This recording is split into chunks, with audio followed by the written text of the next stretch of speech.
Your hosts are Jared and Jason, and you've arrived at, you know what it is, the after party. The crown winner of last week. Can you believe this, folks? We've had unbelievable weeks on tap.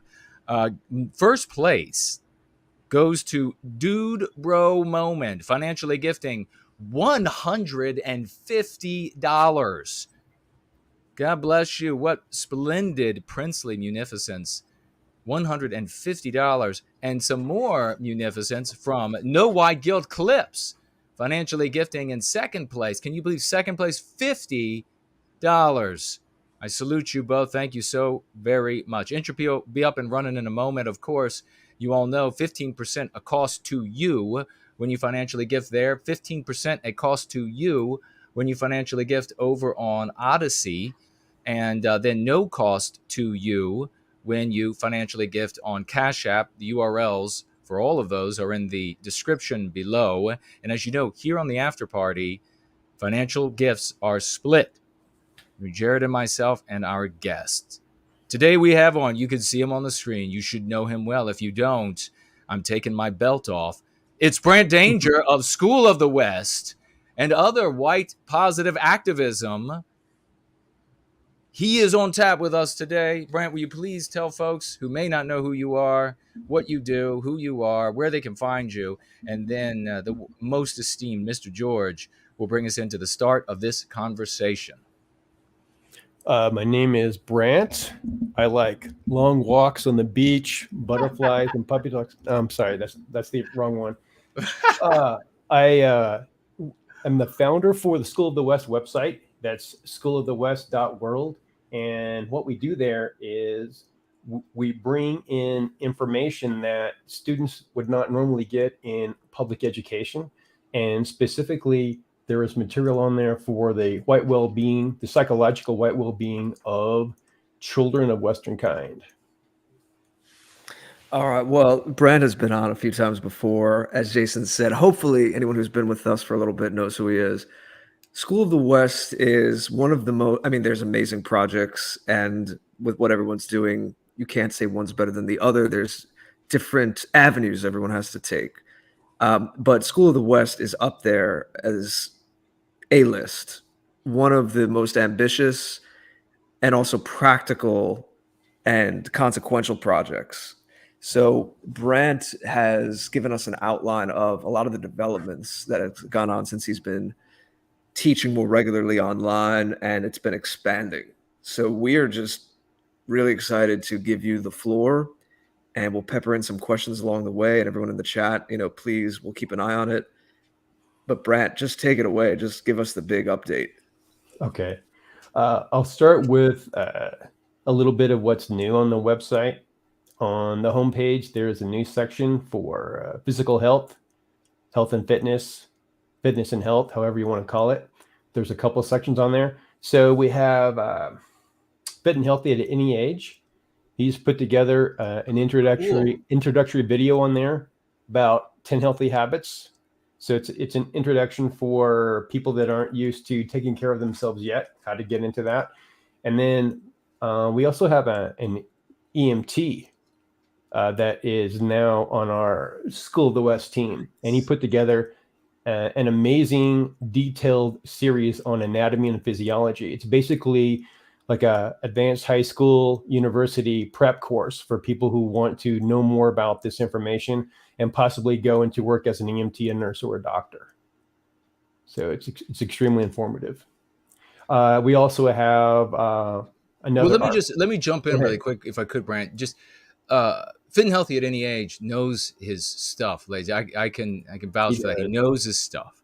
And most of us, regrettably, are sedentary. And for most of us, it's not our fault that we end up that way. This society instills this sort of mentality. And particularly for white people, when you hate yourself, why are you going to work to make that body and that health better when you're taught that it's just pure evil?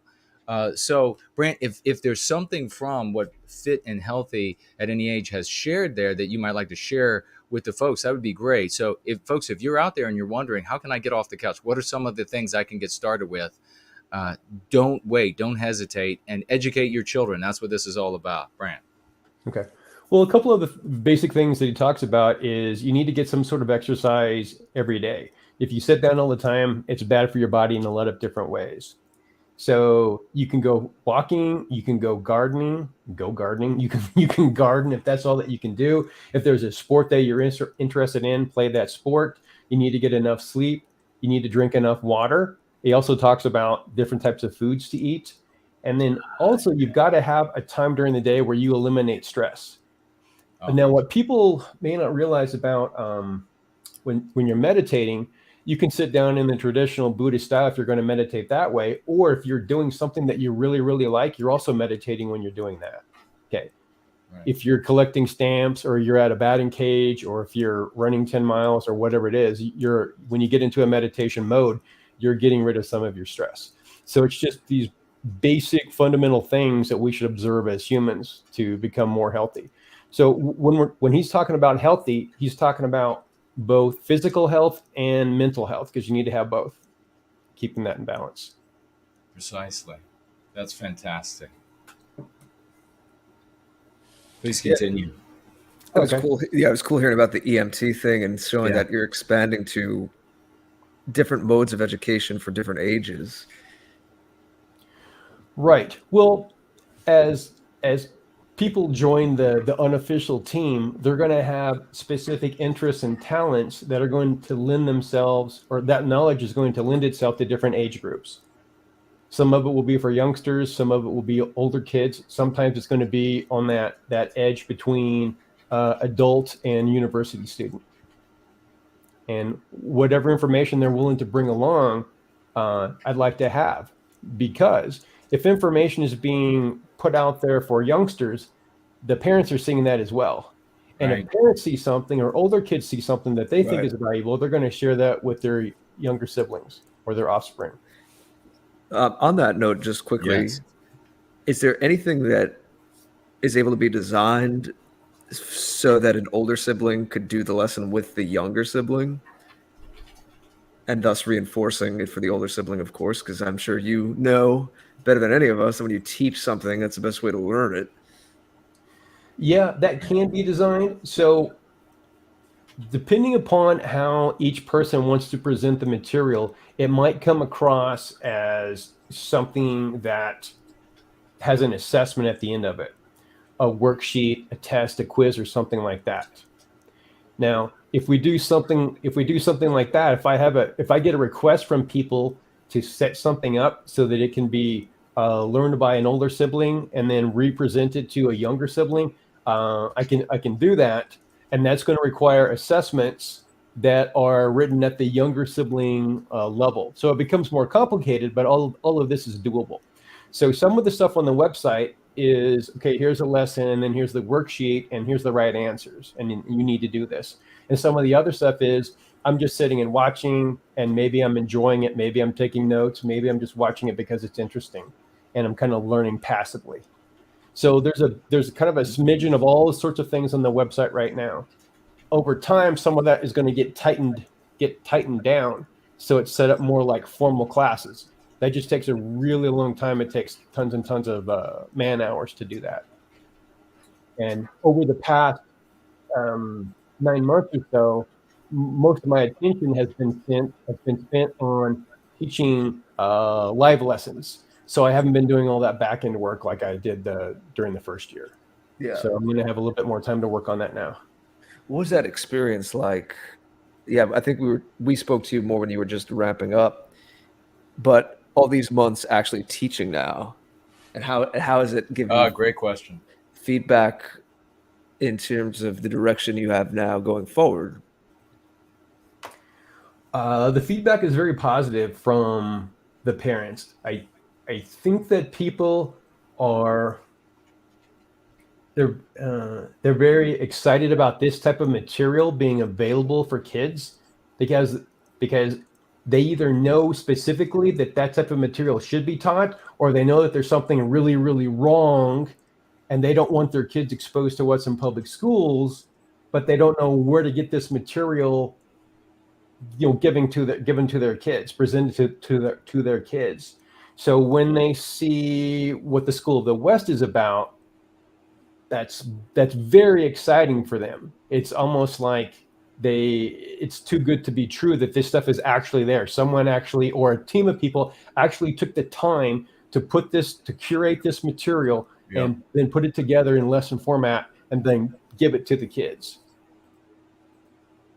Right. And how has the actual experience of teaching given you some input that might have shaped how you're going to go forward, or maybe changed or amended what your original plans were, what the possibilities are? Right. I haven't decided exactly how I feel about that yet, because teaching online is different than teaching in the classroom. About maybe 40% of the skills that you need to have inside of a classroom you use when you're teaching online, because you're not physically present with the children, so you don't have the control over all the behavior of the children and keeping them on task, etc.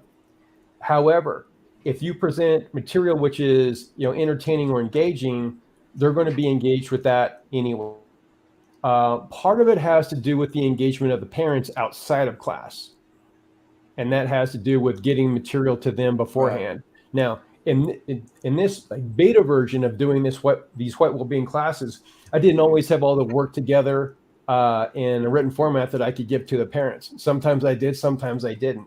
And right now, what I'm doing over the next month or so is writing basically like little short stories, a little nonfiction recaps of the history portions of what we went over, and then I'll send those to the parents, and then they can give those to the kids, and that will reinforce the material. Plus, it'll be reading for comprehension, vocabulary work, and there will be assessments at the end of that. So it'll be like reading worksheets, which in an ideal situation, if you're an actual school district, you would have all that material done beforehand. Right. And what about an overview of what is available on the site, the kinds of lessons and subjects that you're delving into? You mean what is available on the home page and that you can get into from there? Yes. Okay. So most of the material on there is going to be passive learning, where there's not necessarily assessments. There are assessments created as the authors of that material felt competent, or they had the time to create the assessments. Now, for the basic math and the English language arts, there's always assessments with that, because those are actually worksheets.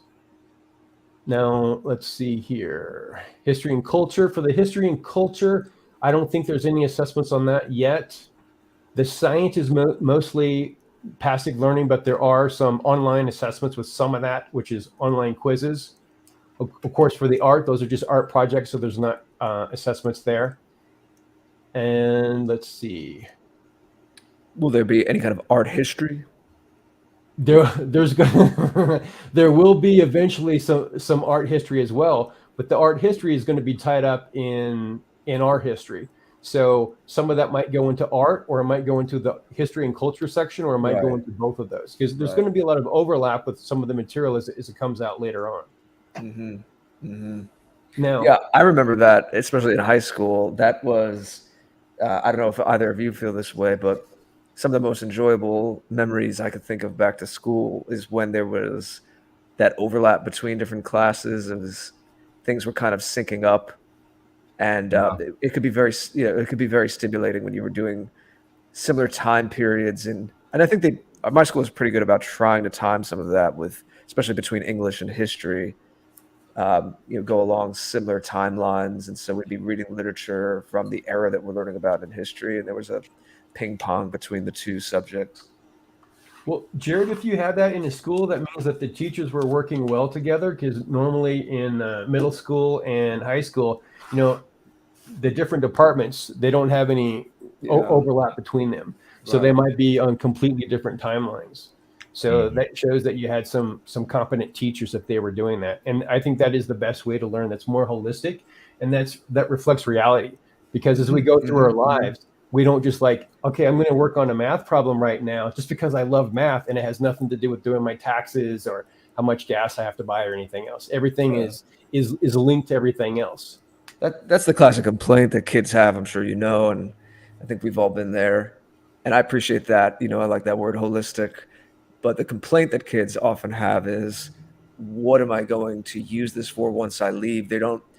It's hard to be passionate about something if you don't really see the meaning in it or how it connects to other things. And yeah, I think there's a lot to that. Right. And we could get a lot more out of our education system if we were more aware of that. Yeah, it is. And for example, if I'm teaching earth and space science and there's a girl in my class and she says that when she gets out of high school, she's going to go work at Burger King, why does she need to learn about earth and space science? Why does she need to learn about nuclear fusion in the sun? Okay, sometimes there's not a good answer for that. I'll just say to her, well, some people just like to learn. You don't know when you're going to use this stuff later on down the line. You're not that old. Okay, you're just a biscuit old, so you don't know what's going to happen yet. And also the state tells us that we have to teach that to you. So sometimes you're just forced to do things. So right now, this is one of those things that you're forced to do. Right. It's not like you're here to be entertained all the time when you're in school. This is a learning environment. And just like when your parents made you eat vegetables when you were a kid, you didn't get to eat candy all day. There's a reason why you have to eat your vegetables. Sometimes you just have to be quiet and pay attention. Yeah. And so I like the theory too, the idea too, that it's good to learn how to learn so that you can apply it to other things in your life. Maybe that girl is not interested in the nuclear fusion that goes on in the sun, but it can help her relate to something else that she does care more about, or at least get the skills so that when she wants to learn something, she'd be more self-sufficient. Yeah. I mean, I don't have to tell you, but I'm just reciting this for the record. One of the best answers as well that I also go to is I'll say, hey, you might be on a game show one day, and if you can answer this science question correctly, you're going to get, $10 million. And if you don't, you get nothing. So are you going to pay attention now? Like, you don't know when you're going to use this information. And I know we've spoken about some of this when Brant was on in the past. We always encourage you to look up past episodes with our guests. But what is in the white well-being unit that we saw up top? Oh, for that one there? Mm-hmm. Okay, let's divide it up into a couple different pages. So, Jason, if you want to just click on one of those, I'll briefly talk about that. Now, This information on these pages hasn't been updated in a while, and that's something that I'm going to be doing over the next month. So, Jason, if you can scroll down. Yep. Let's see what we have here. So these are just introductory videos right here. The two on top are introductory videos, and then the one on the bottom is a slideshow put together by Althea Promethea, and she's also introducing some of these concepts, the Go Free concepts. So this is just an introduction for kids, for adults to use this with their kids. That's what's on this youth section right here. And on the teen section for white well-being, it goes into a little bit more detail. There are videos on propaganda.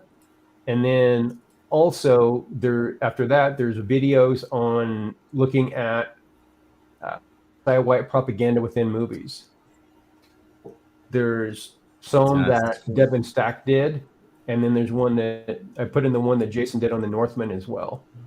Nice. Now, infinite amount of time, I would go through other material that people have put together and put some more edited versions of this stuff on here. I talked to Devin Stack about putting his stuff on here, and he's cool with that. The problem is he likes to drop the F-bomb frequently in all of his work now, so it's not really appropriate for children. Plus, it's not focused just on a specific TV program or a movie. It's kind of all over the place, so it would have to be edited. And then this is an introductory video here that Final Blossom put together sometime last year. So that'd be like an introduction to people, like, Go Free. What does that mean? Why are we doing that? So these pages are going to have some work done to them over this summer. And also, either on this page or another one, or I haven't figured out where I'm going to put it yet, I'm going to put a page in here about it feels good to be white, but I'm not going to call it that because that's a really weird title. So it's going to be poetry. It's going to be music. It's going to be some of the videos that you guys have put together. It's going to be recommendations for different types of movies that promote white well-being, because people lament, everything is crappy, blah, blah, it's so diverse, anti-white, etc. Well, there's tons of material that's been out there. We've been producing stuff for a long time. So if we have one place where parents can go to and they can choose something that they want to read or watch or whatever with their kids, it's right there on this one page. Right. So that's something go ahead. No, go ahead. You were about to say something. Something that's been in the back of my mind for a while, and I've been taking notes over the past year of what I want to add onto that. I just haven't had time to create that yet. I was just going to say, let's go a little further back in your mind. And what is the best case scenario? Like when you dream big about this, is there something where there'd be, say, a library of analysis of popular media from the last few decades, like certain big TV franchises or movies that are critiqued through a lens of pointing out the anti-white propaganda? Yes. I think that would be perfect. I would like to do that. Again, if I had an infinite amount of time, I would be doing that. And there are already videos existing on the interwebs, which is a series of tubes, that if people can get their hands on, they can edit those, and then that can be presented just like you're talking about. Because the first person that I saw doing that specifically was Devin Stack, aka Blackpilled.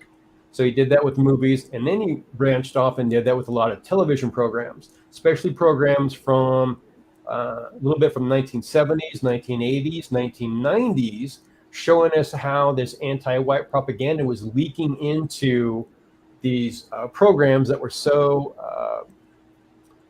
famous, so watched.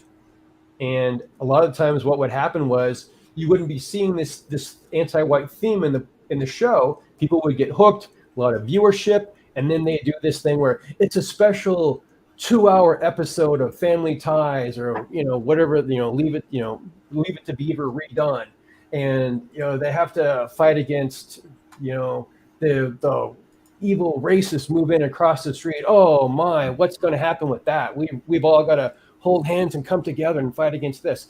And they would just push the stuff on purpose.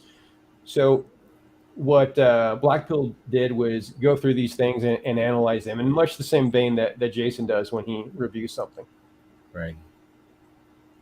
Right. The switching to the history lessons a little bit, or the folklore stories, I saw in your bullet points that you gave us that you specifically mentioned King Arthur and Beowulf. And I'm curious if you have any specific reasons as to why, out of all the different touch points from European folklore, that you wanted to make sure that those two were in there from the beginning. Because they're cool. Well, what I did with the youth classes is I started with Greece, explaining what the Hellenistic world was, and then the Greco-Persian Wars, how the different city-states came together, and then that kind of morphed into the Roman Republic and Roman Empire, and I dealt specifically, or I zeroed in on Julius Caesar's lifetime, because that's the bridge between the Republic and the Empire, and he's one of the most fascinating characters in history.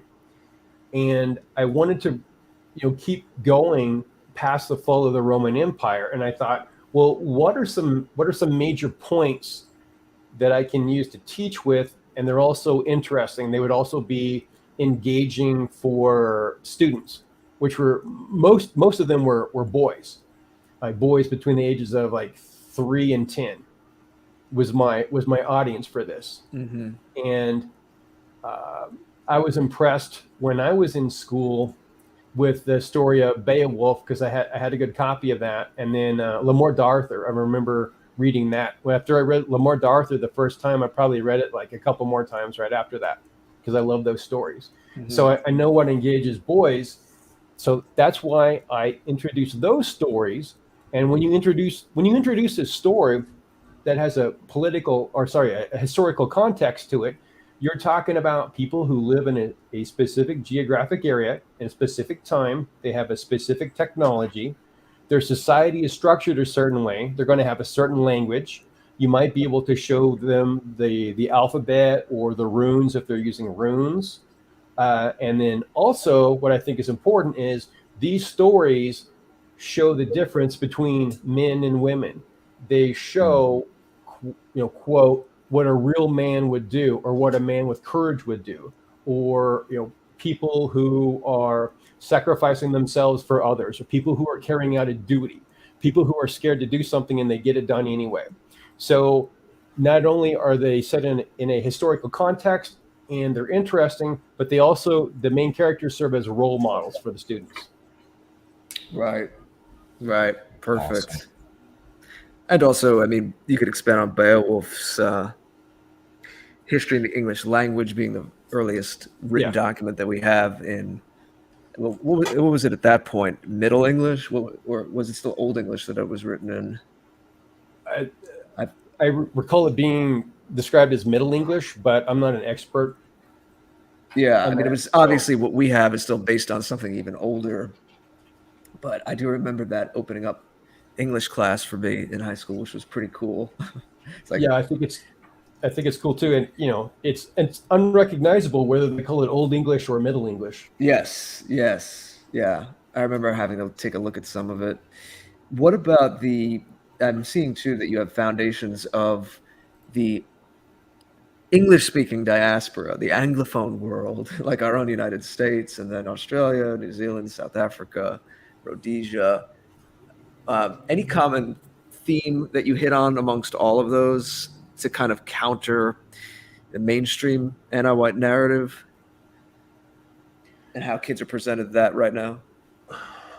Well, a lot of these kids are exclusively homeschooled. Some of them are in public school, and then I work with them a couple days a week after that. And for the kids that are exclusively homeschooled, they're not getting that anti-white narrative about the diaspora. Australia, New Zealand, South Africa, Rhodesia, U.S., and other countries in North America. So my approach to that was to give the facts as plainly as possible, without going into a lot of detail about dates, because kids don't necessarily need to know what the date is. A couple 100 years ago, 400 years ago, that's close enough. Right. What's more important is telling them this is what our people were doing in Europe at this time. Therefore, they had these types of weapons. They wanted to get certain types of goods of the planet, these types of ships, and they as our navies or something. And then they would go to different areas around the planet. And when they would go to different areas around the planet, there would be conflicts sometimes. There would be alliances sometimes. Sometimes they would be betrayed by the locals. And there was always some type of misunderstandings because they spoke different languages and they had different sets of rules. The white people had ideas of ownership, and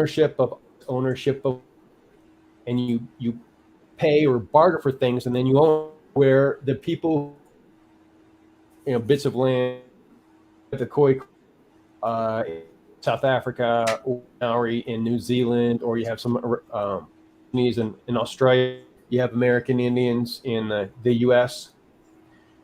They're more nomadic. They have a common way of thinking about things. There's a huge discrepancy between technology. One of the things that I push is that, look, if you merge these people together, almost never, ever work. It's like oil and water. If you're trying to mix oil and water and you're blending it all the time, it looks like, because you're always putting a lot of effort in there, it all breaks. So what I'm trying to do is not necessarily say someone is good, someone is bad guys, that this is just the way that things were done back then. Then there was slavery all over the place. All kinds of different colored people had different colored people as slaves, or the same colored people, whatever. So in the places where there's slavery, they're going to be bringing slaves with them. Or if there's conflict, one tribe or one group of people might take slaves from the other group, or they might kill them, or they might do something else. So these conflicts are set up as you have these different worlds colliding. So what I did with these countries was try to give an idea of, we expanded into different lands, and also let them know where we are or where we were on the planet. Because when you're a little kid, you basically don't know diddly squat about what anything looks like for the most part. You don't know that the outline of your state, that's not your country. That's just the state you live in, because you got the state and it sits inside of this and in this hemisphere and this continent, etc. So I want to give them a little bit of a feel for geography and give them a bit of a feel for the reason we were able to expand is the type of ships we were able to build and our desire to go to different areas. And part of the foundational psychology of Western kind is a curiosity and a bravery to go out where you haven't been before. Doesn't matter how hard it's going to be. Doesn't matter how scary it's going to be. Doesn't matter if you're going to fall off the end of the planet. Doesn't matter if you're going to be outnumbered, 1,000 to 1. You just go do it anyway. So that's one of the reasons why I did that. Do you have a question? If not, I'll say something else about. No, that's great. I think we all want to hear what you have to say next. Okay. Yeah, me too. So a couple of these countries, as I researched them, I became extremely fascinated by their foundational stories, and that's South Africa and Rhodesia. So when I was a kid, I knew absolutely nothing about them. And then when I was a young adult, as you do, you watch some movies, you see Lethal Weapon 2 and all of these really mean blonde South Africans. Oh God, they're so horrible. They're just going to just slaughter everyone that's not, pure Aryan phenotype. Right. I think, well, I guess the South Africans are bad guys. And then I hear that Nelson Mandela, great guy. Wow, that's great. Hey, South Africa, well done. Good job, guys. I'm glad everything's cool down there. It has nothing to do with reality. So if someone wanted to make a movie about South Rhodesia and just tell the truth, it would be unbelievably interesting. And South Africa and Rhodesia, microcosms of what Western kind is facing now, because you have deep-seated, unresolved racial conflicts that didn't have to go as bad as they did. You have mistakes, some mistakes made by Western kind where they could have done things better. You have different sections of Western kind screwing over another section. Usually it's the British Empire that's screwing over someone else. Yeah. And then you have private companies, such as the private companies of Cecil Rhodes, setting up mining operations in what became Rhodesia.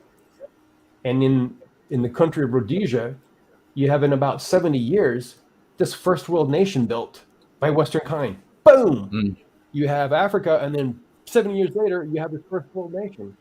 That's pretty freaking incredible. But at the same time, you have kind of a two-tier system between the whites and the blacks.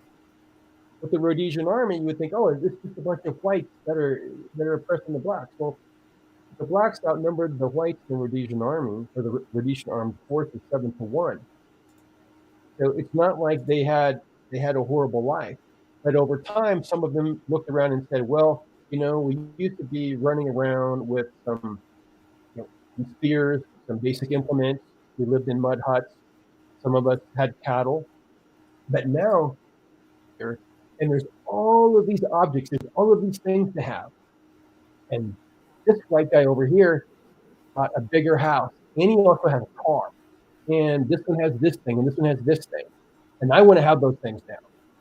And this other guy, some of these guys that aren't in our government, and they're actually under arrest right now, they're in charge of these two different tribes.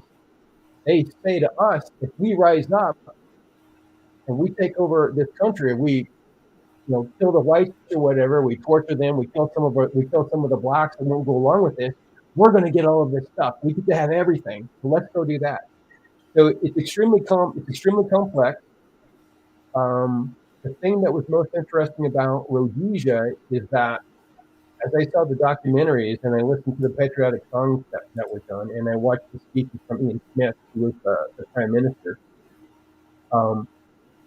there's a tremendous amount of camaraderie and teamwork inside of Rhodesia that I've never seen in a white country before, ever. It's unbelievable. And I don't want to cut you up, but we're getting a little audio. It's getting muffled. I don't know if you need to reset something. I didn't know if it was just on my end, but then I saw someone say it in the chat as well. I was doing that on purpose. Yeah, perfect now. That's a lot better. Okay. I'll just talk a little bit slower. Anyway, I was starting to meander all over the place. Basically, Rhodesia was an extremely interesting story, tremendous amount of camaraderie and teamwork, and not just between the whites, but the whites and the blacks. They were all on the same side together. Now, another thing there, which is you have to have resolved, is most of the blacks did not have the vote. The whites had the vote because the whites said, look, we came here. There were fights between different tribes and between the British settlers. We built this country. We know how to run it. If you vote, you're going to vote in your own people, and everything is going to go to hell. We don't want that to happen. So they were fighting to keep their power and their control of the country that they built.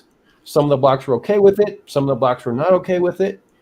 However, the anti-white ideology among the rest of the Western nations was against it. So there was almost unanimous world sanctions against Rhodesia. And the Soviet Union and China trained, funded, and gave equipment and ammunition to these terrorists, which kept pouring over the border into Rhodesia, killing nuns, killing priests, killing peaceful black tribes, killing white farmers, just nonstop. So you had this military, extremely tight, cohesive country of age. They went into one section of the Rhodesian armed forces or the police, and then they actually fought to protect their country. It wasn't just hollow words like we get from our leaders here. Right. So that's and were betrayed by Britain and everyone else. South Africa helped them for a little bit. Portugal fell. When Portugal fell, they lost Mozambique. So now there were even more borders that were now porous to Rhodesia there. And the last straw that broke the camel's back was that South Africa eventually stopped helping Rhodesia as well, because they got pressure from other countries, and of course South Africa was on its way to ending its apartheid. So apartheid, what's good about it, what's bad about it, you only hear one side of it. So of course you have no way of knowing what actually happened, because our media only portrays the anti-white narrative. Now, the truth isn't the opposite of the anti-white narrative necessarily. It's extremely complex, and it's issues that have still not been resolved to this day. But what's important about Rhodesia and South Africa is if you can look at those two countries and understand their conflicts, understand how complex it was, then as a people, we can grow up and be adults and say, look, this is really actually extremely complex. We can't be childish about this. We can't be ignorant, because if you're childish or you're ignorant or you want to bury your head in the sand, the problems are going to come along and bite you in the butt. All right. And Zimbabwe is a giant mess right now. And South Africa is slowly turning into a mess. Okay. And there's all sorts of issues going on. The issues that the Rhodesians said would happen there. And the issues that some of the white South Africans said would happen, is happening there. Of course, the world press, where's the anti-white press? What do they have to say about it? Nothing. Care less. But we need to know about these things. So the reason that I went off on this huge tangent, I hope everyone's asleep by now, is that I'm going to have a specific course on Rhodesia and one on South Africa. Now, I may not do that as live classes. The first thing that I want to do is just put together units, and I'll put them as a series of videos, and then I can put assessments on there as well. So, students can watch them, and then they can self-assess as they go along. Because I think the information is so important, the stories are so interesting, that our people should know about this. Well, this dovetails with another thing that you had put in the bullet points: critical thinking. And I mean, I appreciate the nuance that you're bringing to this, and it seems like that's an umbrella, like a guiding principle, is that you want to, in our Western tradition, present that multifaceted and harmonized way of thinking and looking at things multidimensionally, which unfortunately, I mean, we all know we're up against a lot because we're currently in a society where, I don't think anything's bad in and of itself, as much as it's easy to complain about social media.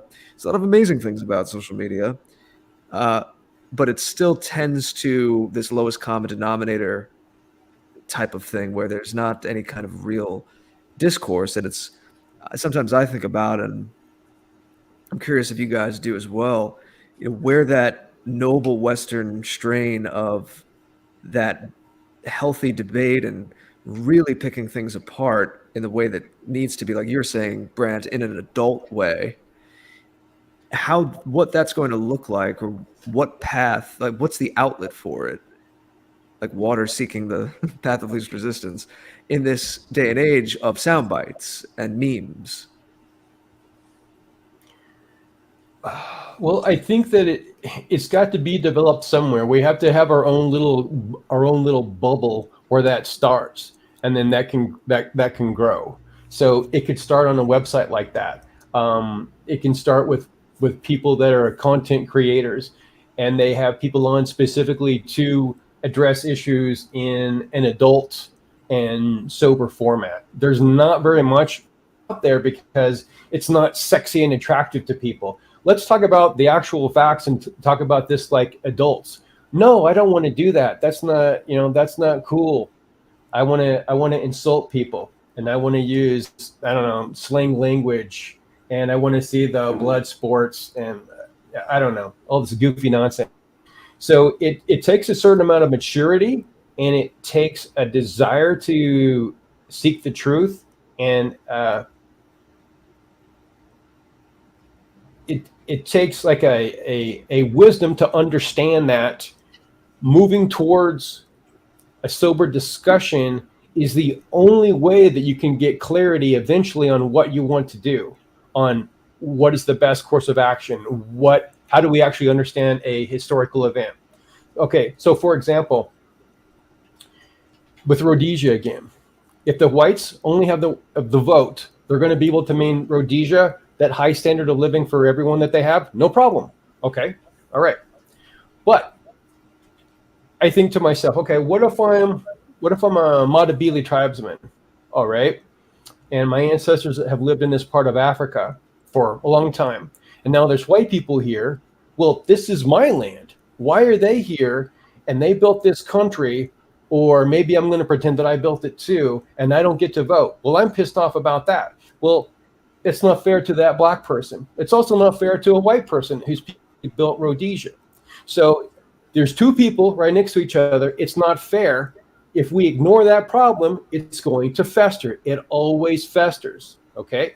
So what I want to do with the critical thinking class is present different scenarios. They can be actual scenarios. They can be fictional scenarios. They can be very simplified for children, and then say, what is the best course of action here? If we decide to do option A, is everyone going to be happy? Or what about option B, C, etc.? Or is there no solution? Or does everyone have to just get away from each other in this case? Because presented these little cookie cutter, simplistic versions of history in public school. Okay, George Washington, he chopped down the cherry tree. He said the British are coming. He rode around on a horse. And then they shot some British, and then they surrendered, and that was pretty cool. And then Ben Franklin made the printing press, and he flew a kite. Okay, now let's go to the next unit. Bang, bang, bang, bang, bang. Well, you can memorize a few facts in an outline format, but you really have no idea in hell what happened. You don't know why these people did these things. And that's a problem with studying history. Is it is extremely complex. There is no end to it, because you can always go back before what you're studying and say, well, this happened, which made this happen right here. Well, what made this happen? Well, we got to go further back here. And not only are you going back in time, but you're going back in different geographic places all over the planet.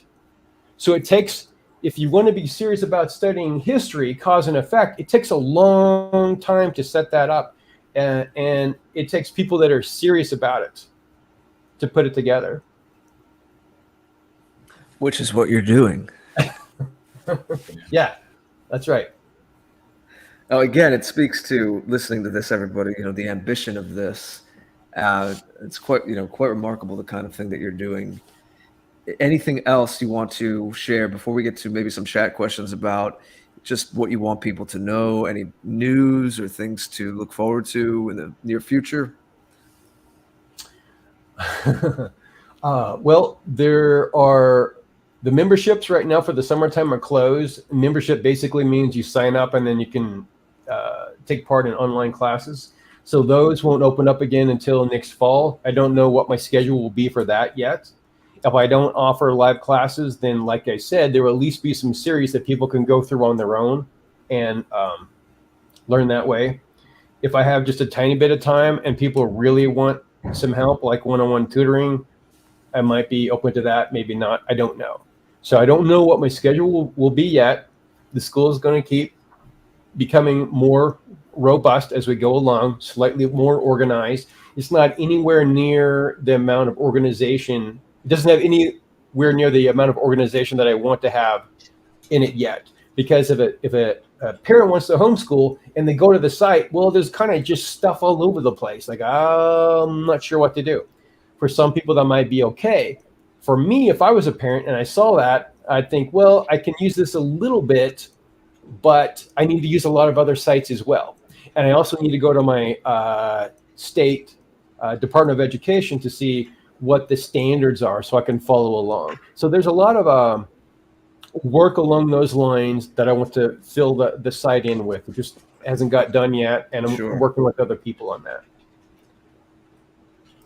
Also, I'll say one other thing. People who want to help or they want to get involved, if there is a part of history that they're very interested in, I can always use that. We can piece things together. Eventually, I want to have a very, very long continuum timeline of history, and it's going to the history material itself is going to be produced by a lot of different people.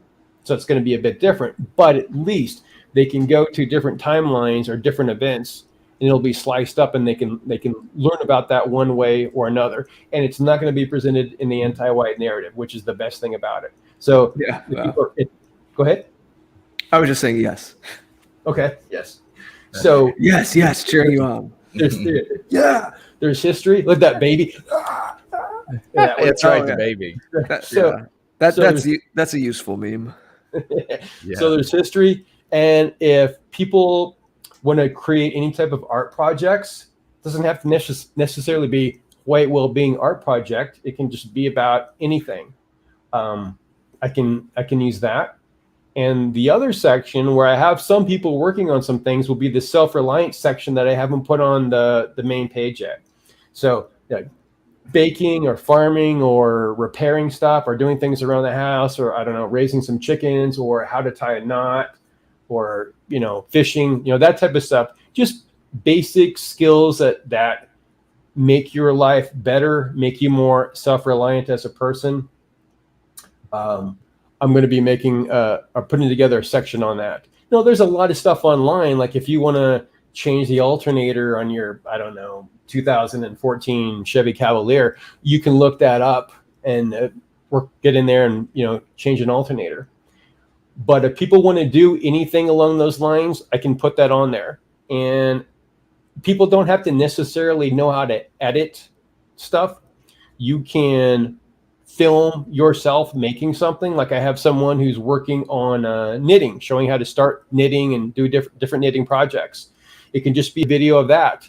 Later on, you can do a voiceover. I can take it and I can edit it. I can do different things. So if you can film yourself or your hands doing something, we can work with that. It doesn't have to be special or fancy or anything like that. Mm-hmm, mm-hmm. So, this is a kind of an on-the-fly question that just came to me. Any kind of like very nebulous, maybe, but plans or thoughts or musings you've had about something that is eventually more specific for kids who have spent part of their lives in mainstream education, and a critique of the kind of mainstream education that they got. Like, here's what you were taught in school. Here's why you were taught it. Here are the blind spots that they didn't give you. We're going to fill in the blanks. Yeah, that would go in. Well, for now, when I create that, that would go under the critical thinking class, the critical thinking unit, because it would juxtapose what they're getting from one source and what I'm presenting as a source. Okay. And another thing that I'll talk about in the critical thinking is, look, and I've said this before, like, your kids right now, you don't have any other choice than to believe some adults. You've got to believe mom and dad because they're keeping you alive. So you better believe them. Okay. I would do that first. You might believe your teachers, your police officers, your pastor, your doctor, all these other things. But there's going to become a time when you're going to grow up and you're going to have to decide these things for yourself.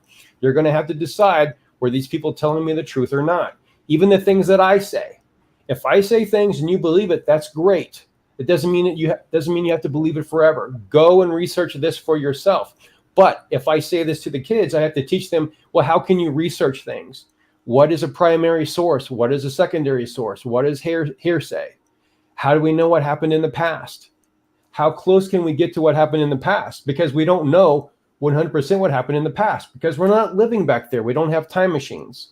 So we get close to understanding what happened in the past. If we want to know more than that, our imaginations have to fill that in, or we have to pull information from different areas. So if someone tells you something like, Julius Caesar and his third battle before Alesia, as he, approached this certain tribe, this is what he was thinking, and he was remembering what he had for breakfast, and he remembered back, like, no, that's a bunch of nonsense. People are making this stuff up. So if they want to embellish stuff, that's fine, but I want the kids to be able to understand the difference. Okay, and that's part of critical thinking. What is fact and what is probable and what is just completely made up? Oh, I want to say one other thing, Jared. In the 90s, Ricky Gervais made a movie called The Invention of Lying. And the premise of the movie was that no one knew how to lie. Everyone always told the truth. Yeah, I've seen that. I've seen it, yeah. Yeah, and Ricky Gervais's character, he got the idea one day to not tell the truth. And I think it was maybe in the bank. He said that he had so much money. And so they said, oh, here you go. Here's your money. So then he thought, wow, I can do this all the time. So he was the only person that knew how to lie. So the reason that I'm talking about this is it worked on everyone else because they didn't know what a lie was. He could say the most outlandish stuff and they believed it. And so it's a funny premise as we're watching it. But I think too much of Western kind for too long has believed all the lies that we've been fed. And a lot of it was we weren't in a position of strength. We weren't in a position of understanding that we were going to be lied to. We were trusting the people that were giving us this information. And there's other people on the planet that aren't part of Western kind that might take advantage of that. And they have taken advantage of that. And so I want people to understand, let's start identifying these things. Let's learn from these experiences. Okay? Because once we start to be able to figure out when we're being lied to and when we're not being lied to, once we become savvy, that gives us a lot more leverage. We don't have to we're not rocked back on our heels all the time. Okay, we can start coalescing. Brant, I always appreciate speaking to you, but today something clicked a little deeper. I really see you're born to be an educator, and my hat's off to you, man. Thanks. It's my autism. I second. Very high functioning. Well said, Jared. Absolutely. We do have a question from the great Elaine Sabatino, another champion in service to white well-being. She wants to know about varying standards, I guess, for homeschooling from state to state, and how that plays into or does not play into what you do and how you intersect with homeschooling or traditional schooling, public or private schooling, and how School of the West intersects there as well. Well, there's a lot of schooling in that question. Yeah. One of the pages that has started being built about 1.5 years ago, and it's kind of halfway done, and I'm going to try and push that along, is a page which gives parents a link to every state in the U.S. and the regulations for homeschooling, because it's different from state to state. Some states are very difficult. You have to jump through a lot of hoops, but it can still be done. And some states are very lax. Some states are almost like, hey, I'm going to homeschool. Bye, guys. Some states you have to fill in paperwork initially. You have to lay down what your content is going to be. You have to state what your assessments are going to be. You have to turn in progress reports every so often. Like the state of New York is pretty much the worst. They're pretty strict with that. And then some states make it fairly easy to find their regulations online, and some states will hide it down under levels and levels and levels of their state website, so they make it difficult for you. So that's a very good question, Elaine. Now, as far as state standards go, they're pretty much the same across all of the states. There'll be slight variations. Most of the variations are actually in history classes because states will teach their own state history. The thing that's going to be really different is when you get the anti-whites, say in Virginia or California, where they want to start taking higher math out of the curriculum because it's mean to make some people do their math correctly. That kind of stuff I'm not going to pay any attention to. That's just some childish nonsense. I don't care. And people who homeschool, they've got no time for that nonsense either. So most of the standards are pretty much the same. Science is the same. Reading is the same. Math is the same. There'll be little nuances. I wouldn't worry about anyone who's thinking about homeschooling about getting every little detail just right. The only thing that you would need to do is look at the state website, and they will tell you what standards have to be taught by the end of each grade, or what standards have to be taught at the midpoint and the end of each grade, something along those lines. So there was one parent that I was working with in that respect with Heidi Van Buskirk for the state of New York, because there's a lot of things you need to jump through for that. So I hope I answered that question. I think you did. We have a financial gift, a big one. Get your raucous emojis together and your 07s for Maki. He went beyond the $20 mark. $25 financial gift. God bless you, brother. He writes, with that $25, whites built South Africa and Rhodesia, correct? Yeah. I mean, when it comes to all of these Western countries, it's absolutely amazing. And thank you so much for the question and the financial gift, brother. It's always amazing and a demonstration of how sick our people are that you can actually say to white Canadians, for example, who built Canada, and they'll name several non-white races and not the white race. You could do that in the United States. It is amazing. It is absolutely amazing.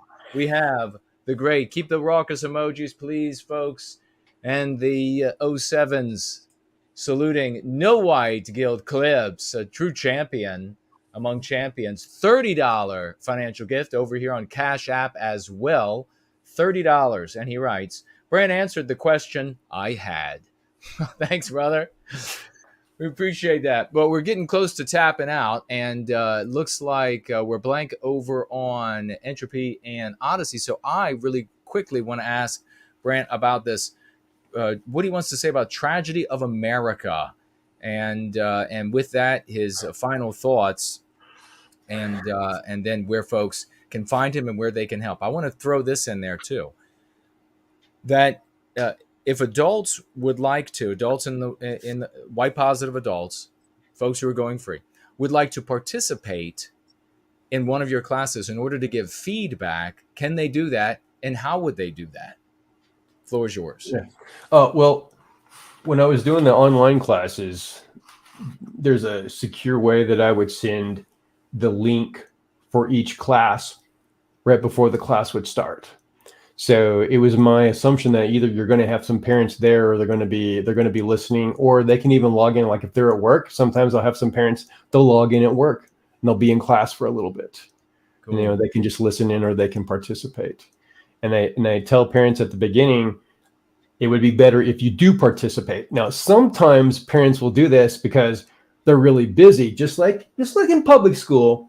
It's babysitting for a little bit where they don't have to be right on top of the kid. The kid's going to be in front of something and I'm going to be talking to them. They don't have to worry about the kid. Right. So, you know, parents can participate in the live classes. It'd be totally inappropriate if someone says they want to talk to your kid online and they want you to go away so they can just talk to the kid. Right. No, like don't even start with that. Now, when I put together series, of course, anything that's on the website, I expect that parents are going to be encountering that first, and then they're going to decide what they want their kids to do, what they want their kids to, study, look into, etc. Unless they're really familiar with the website, they're comfortable with it, and then they just let their kids just like, okay, go over the website, do whatever you want to do right there. Now, Jason, what you mentioned right there is the tragedy of America. I'm also going to have a little unit about that. It's going to be a little series. And I got the idea for the tragedy of America with the conversation that I had with Mark Weber. And in our talk, he only used that term one time, but it really, and I took notes on our conversation that we had, and it really stuck with me. And he called it the tragedy of America because America could have been so much more than what it is. Yeah. It's like a huge squandered, wasted opportunity. Yeah. And part of what he was talking about in our conversation is that sometimes there's been this myth or this idea that Americans are superior to Europeans. This I don't know what the term was. And like Obama made fun of it. Exceptionalism. Yeah, thank you. Exceptionalism. And I would actually agree that for a time, the Americans who were here, they were exceptional because, they had to leave Europe, or they wanted to leave Europe. They went across the Atlantic. They survived. They fought Indians. They allied with Indians. It was difficult. So they were a bit more exceptional than some of the Europeans that stayed behind. But over time, that exceptionalism kind of died off and mellowed out. And one of the reasons why we thought we were so exceptional is because we had all these natural resources that we could just take. Right. And after the end of World War I, especially World War II, we're sitting in the catbird seat because the rest of the first world nations have just been bombed all to hell. And we've got all the rebuilding contracts. We've got all the manufacturing going. So part of that was we didn't have to take care of the details. We're exceptional. We can do whatever we want. Everything works out for us. And then as there are racial problems coming up, it's like, whatever. We don't need to pay attention to it. And there's a government commission in the 1960s looking at, okay, why do Black neighborhoods have more crime? Why do their housing have lower resale value? Why don't they do as well in test scores in schools? And then this commission, which was an all-white commission, said, it's white people's fault. White people have to take responsibility for that. And nobody pushed back. They said, oh, yeah, okay, it's white people's fault. Now let's do the affirmative action. Let's do all this other type of crap. So all of these decisions, all these critical junctures were wasted over and over and over again. And now we can look around and see what we have now. And part of that was a tremendous failure of leadership so many times over and over. Woodrow Wilson, Franklin Roosevelt, Johnson, even some of the things that Reagan did. And then we have these winners since, Clinton and Little Bush, Obama, Biden. It's a shit show. Yeah. It really was. But we definitely share the same, the same vision of what America really could have been. It had this magnificent arc, and it wasn't perfect by no means, but it had this magnificent arc, and really could have gone to this. This could have been a heaven on earth, and cities completely re-engineered. You can imagine the talent, the energy, the money, all of it was here to completely revolutionize and take Western civilization to a new level, maybe take economy to a new level, governance to a new level. And it was all stolen. It was all robbed from us and all squandered on harmonizing diversity and everything else, and getting blamed for everything. Of course, you're not going to be your best when you believe that you are from this, the spawn of the devil, rather than this exceptional people that are destined to do great things. Two very different outcomes there. But we're out of time. We're going to have to tap out, brother. So tell folks where they can find you, how they can help. And folks, please, if you're listening, you can be involved by contributing. You can be involved by attending class, and you're just an adult. You want to attend, maybe not even learn. You're going to give feedback. You already know the material. You can participate by getting different family members involved and say, hey, look, this is really something really neat. I'll buy a class for you, or I'll pay for this. I'll pay for that.